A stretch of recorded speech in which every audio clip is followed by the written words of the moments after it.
One of the frustrating things about oranges is that the skin sticks so aggressively to the meat of the orange, which in some cases just means it's really hard to peel. In others, if the flesh of the orange is sort of weak, as the oranges around here in Arroyo Grande, California happen to be, where I happen to be at the moment, when you peel, the flesh of the orange actually comes off with the peel, and you end up with just sort of this giant mess. So Kapuni Tapua, a chef at Mama's Fish House, and my son-in-law, and I devised this process for removing the skin from virtually any kind of citrus fruit. And today I'll be doing a giant lemon and an orange. And by the way, in answer to the question that was posed on the watermelon fillet demo, you all know how to spell Abkadef Gij Klumnop Kurs Tubwixies. It's A, B, C, D, E, F, G, H, I, J, K, L, M, N, O, P, Q, R, S, T, V, W, X, Y, Z. The answer is, you all knew how to spell it, you just didn't know how to pronounce it. Now, of course, some of you, I realize, are Sesame Street fans and knew the answer, and for which we acknowledge Big Bird. Big Bird pronounced it Stuvixes, but Big Bird has a trouble with pronunciation because Big Bird has no lips.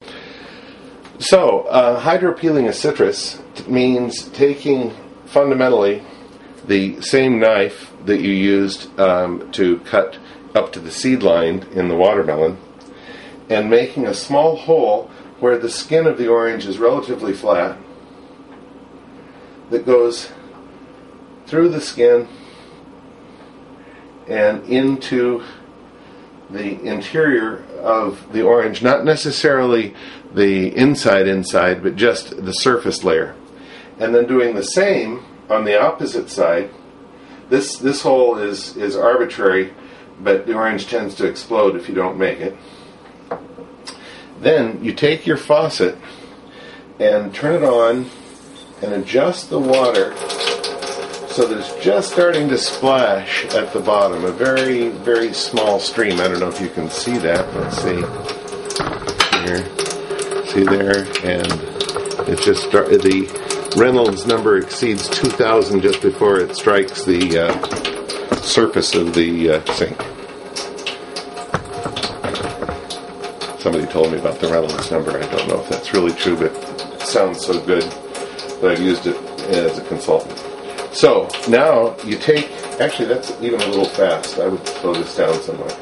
There you go, just a little stream, very small. Because what we're going to be doing is using the pressure of the water in a way that is not actually intuitive, as I'll show you. So you then put the nozzle, and it's very important to use a faucet where you can either apply counter pressure or where it's a separate device so that you don't break the faucet with the pressure with which you're going to push the orange onto the faucet. And you'll know that you're successful if water starts spraying around the orange, and then you'll feel the orange inflating in your hands slowly. But notice there's no water dripping out at this point, or very little. And eventually it reaches the other side of the orange, as you may have heard, and now it starts coming out from the relief hole that we made. And then you can apply pressure with your hand around the orange to kind of divert the water through various pathways. Now this orange actually split here on the top too, which is interesting. So here's what's not intuitive about this. You'd think that you're just blistering the skin away from the orange, but in fact you find that when you remove, and I hope this went well, when you remove the peel, that what's really happened is you've saturated the white stuff, that's the technical term, with water. Normally it's not hygroscopic at all, it just, water runs right off, but under pressure the white stuff absorbs water and loosens to the point where you can just take the peel right off of the orange.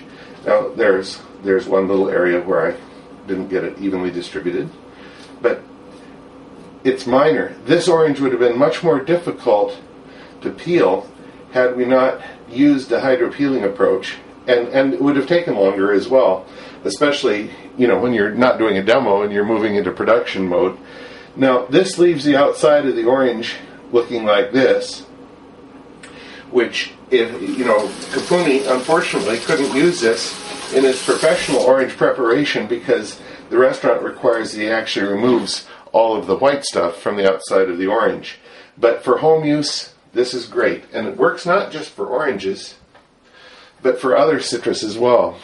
For example, this giant lemon, which is actually mostly rind. We have a tree that's just really productive here. But you do the same thing, dig through the skin. This one is more of an experiment. I hope it works out. All the way into the flesh, unfortunately, which is quite deep. There you go.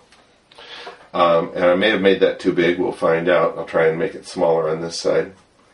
And then once you've done that, you use the same approach with the water. Now, the interesting thing is, if you're in a place where water is not available under pressure from a faucet like it is here, you can use a baster, you know, the kind that injects the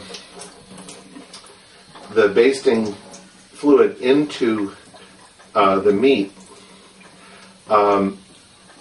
Fill it with water. See, somehow this is not running well. Fill it with water and use the same technique, only in this case you're actually injecting the water into the fruit. Now, this is not working well, unfortunately, but that technique we refer to as injection hydropeeling. This is just conventional hydropeeling. If this doesn't work, I'll pretend that it did and not show the remainder of the video. And in this case, I might use even more water because I'm not getting good coupling, so I need to have more water to begin with. Plus, the rind on this is so thick. There we go. See, when it starts to squirt, then you know that you're getting enough pressure going into the fruit itself. Unfortunately, I'm also getting wet. And I'm going to give up here in just a second and show you the result. And you can take it further yourself next time. In a case like this where the skin is so thick, sometimes it pays to make a helper cut or to give you a chunk to work with rather than trying to tear it apart manually. We'll see if it works this time. And this is what it looks like when it hasn't worked at all. It remains white and very difficult to peel.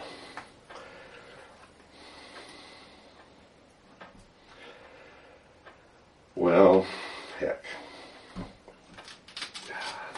We'll see if any of it got in there. No, pretty much this lemon may have been a little too young. Because you can see by both holes there was basically little or no effect.